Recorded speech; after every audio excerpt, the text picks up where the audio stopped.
So your brothers, how did you get into contact with them? So you're in that little refugee camp. You create your little So chapel. we stay there for another, I believe, 5 months or so. Wow, that long? 5 months? Oh yeah, because at the time they decided to stop the wave of Vietnam just coming.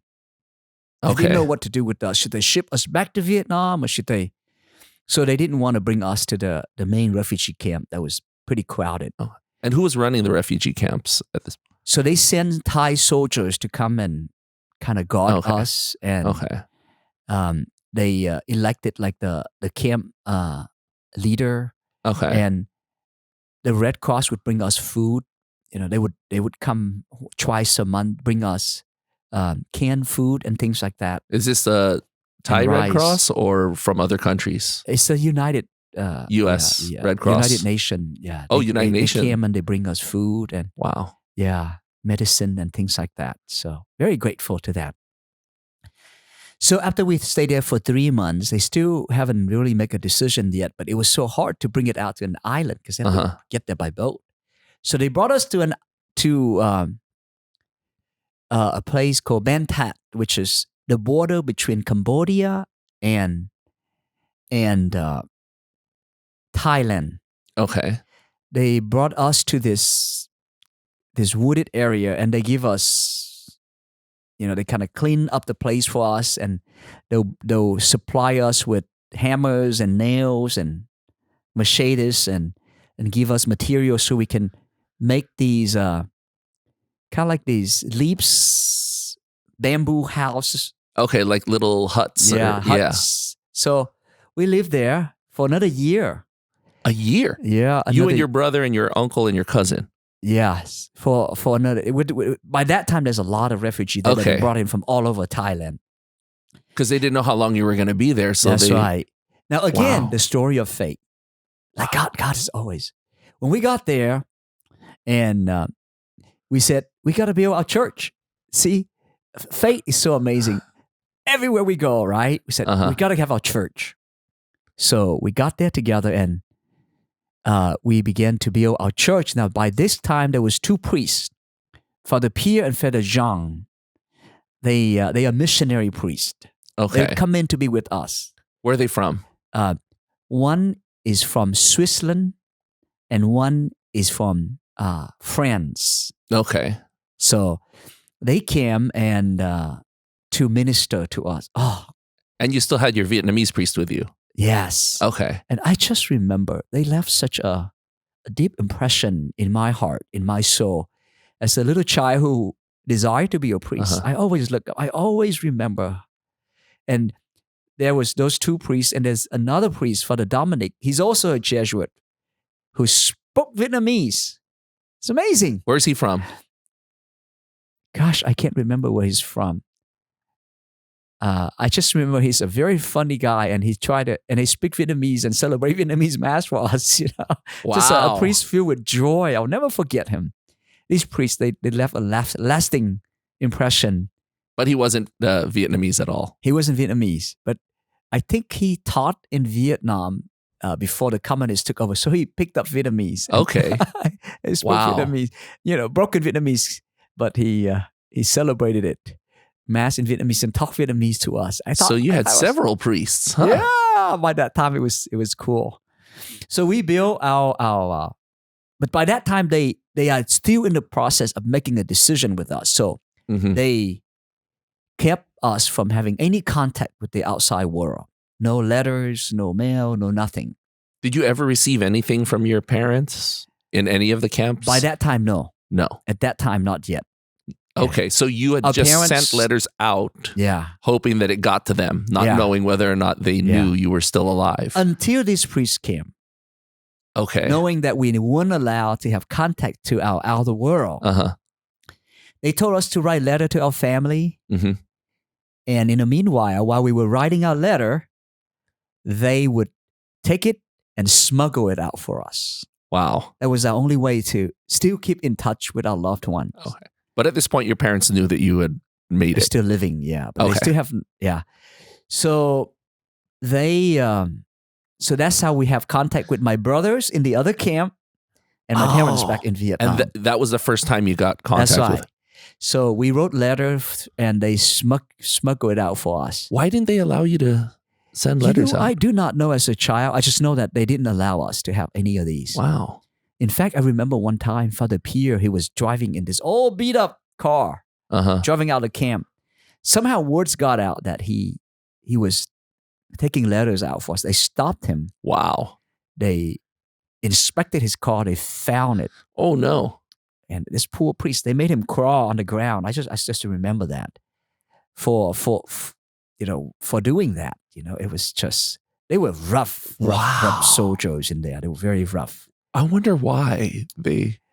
Yeah, I think because they haven't figured out what to do with us yet. So they don't want us to, they don't want maybe the world to know and maybe speak out, and then they couldn't decide what to do, If the press gets a hold of the stories, then it would influence the policy on what they do. Okay. Exactly.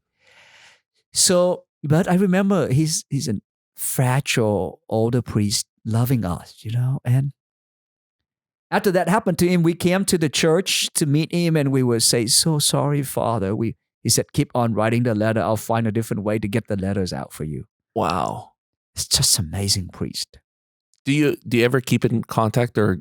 No, I wish I do. By the time now I know they all have since died.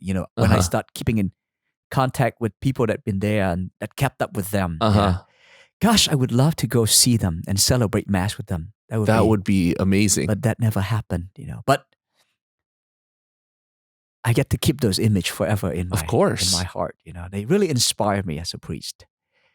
So we were there. I remember that because where we are is in the border between Cambodia and Thailand, and they have groups that would fight each other all the time, and we find ourselves caught in between. Really? So in the middle of the camp, every once in a while there was be explosion and fire going by. Like in the middle of the night, fire would come up, and we would jump up and would hide under our bed. Like gunfire. Yeah, gunfire. And then we would dig. A lot of people would dig like a shelter. So when gunfire happened, we would jump into the like foxholes. Yeah. Wow. And hide there so that we don't get killed by. Why were they fighting? It's right in the border. So wow. We were in the border. So you think you're safe. No. You think, okay, we're fine. We're in a refugee camp. We've got, but so you're still in danger. Anytime fire can happen, and we might get a bullet and die. Did that happen a lot? It happened to some people. So we were scared. We didn't know if we're going to wake up the next day alive or not. And whenever there's fire that broke out, nobody comes to the camp. You have these staff that come in. Nobody comes. Because it's not safe. Yeah. It's not safe. But I still remember those priests would come, show up. And we would know that people still know that we're safe. Wow. That we're here because the priests were there. Wow. I remember one time this time around when we build a church, I immediately volunteered to be the altar server. And they accepted me. I was the first altar boy in that camp. That's amazing. And I remember we had to set up for Mass as an altar boy. And Mass start very early in the morning. That one day, I leave probably about 10 minutes walk from the chapel, right? So I woke up one day, had my little flashlight, and I was walking by myself as a 13 years old boy in the dark, finding my way to the church. And I was there first. I was alone setting up. I love setting up for Mass. Altar server, we were in charge of setting up for Mass. I put the wine out, put the book up. And I remember whenever I put the wine on I always say, Lord, right now, I'm setting this up as the altar boy. May I become a priest to set this up as a priest one day. I always say that little prayer. Really? I love being a priest. To yourself. Nobody else knew that you were doing that. Wow. So I remember that morning, it was dark. Got there, I set up, turned on the candle light. All of a sudden, all the fire. I literally see the fire. Yeah, you can see the bullets. Yeah, because they're hot. You could see. Yeah. I was so scared, and I hid under the altar. And I was like, oh, I'm going to die. Nobody's here with me. And my aunt and my cousin, my brother is still back in the house. They won't come to church until later, but now they're not going to come. And here I'm stuck by myself. I'm scared. And I hid in there for a while. You were alone? I was alone in that church. And fire was like right in front of the church. Wow. I thought, this is it. I'm going to die. So I was so scared as a kid. I lie, the altar has the big cloth. Uh-huh. I hid under there. You were hiding for safety under the altar in that little church that you... Yeah. And after a while, Father John showed up. He went in there with me and he hid under there with me. Wow. And when fire ceased and the sun comes out and fire ceased, and he brought me back to the office, and another person came and he told that person to walk me back home. How old were you at this point? I was 13 years old. 13. Yeah, it was wild. Wow. Wow. When I think about problems that 13-year-olds have now compared to I know what you went through. Every Sunday I look out to my teens, some of them, whenever, what breaks my heart a lot is whenever the teen tell their dad, I don't want to go to church. I don't want to go to mass. It's like taking a knife and cuts to my heart, like I was 13 years old and I would die to go to mass. And they have this opportunity every Sunday to be in the mass with beautiful music and praise and worship, and the Lord is there. And they said they don't want to go to mass, and their parents' hearts are broken. But the parents have no idea. When I hear that, it's like my heart is really broken. And I thought to myself, gosh, only you knew what you missed out. Yeah, it's what they're taking for granted. I thought when I was their age, I thought I was heaven when I had that mass. Because you had gone for months without mass. And even with all those shooting, I'd go to mass. I still go up in the morning to go set up. Wow. Because I want to be at mass, and gosh, I thought I would say, and with confirmation, sometimes they said they don't want to. And my heart just breaks, I said, gosh, only you knew what I've gone through when I was your age just to be at mass. Gosh, the sacrifices you would be so that you blessed. had. I really believe all my life as a priest, if we only knew, the saint would tell us this, what we have at the Eucharist, we would risk our life just to be there at mass every day. Wow. If only we knew what a gift it is in the Eucharist. Gosh, we'd drop everything. We would drop everything, even risking our life to be there for mass. We're so blessed to have that. And that's what concerns me is, like you can have persecution, you can have gun and fire, but the secular world that is distracting and pulling us away from God. Mm-hmm. And the dangerous is if it's in your face and persecute you, you stand up for it. Yes. But the world is like quietly distracting and taking us away from God. And we're not careful, we become secularized. And we forgetfulness, Because it just Jesus said, chips away little by little. Jesus said, do this in memory of me. We have to keep his memory alive. Faith, grace, God, his love is so real. And sometimes, unfortunately, we take them for granted. But we have no idea.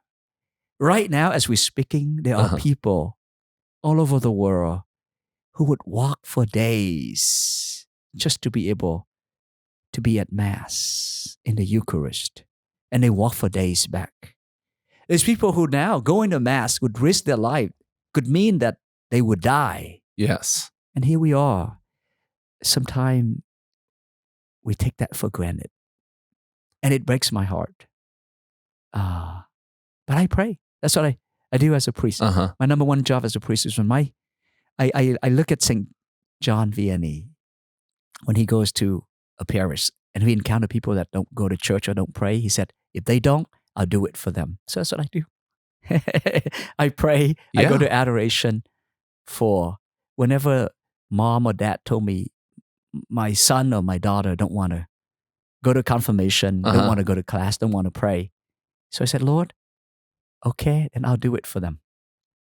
So whenever I don't have Mass here, I celebrate Mass at home or whenever I do my adoration, I lift up those prayers. Said, okay, I'm their pastor, so I do it for them.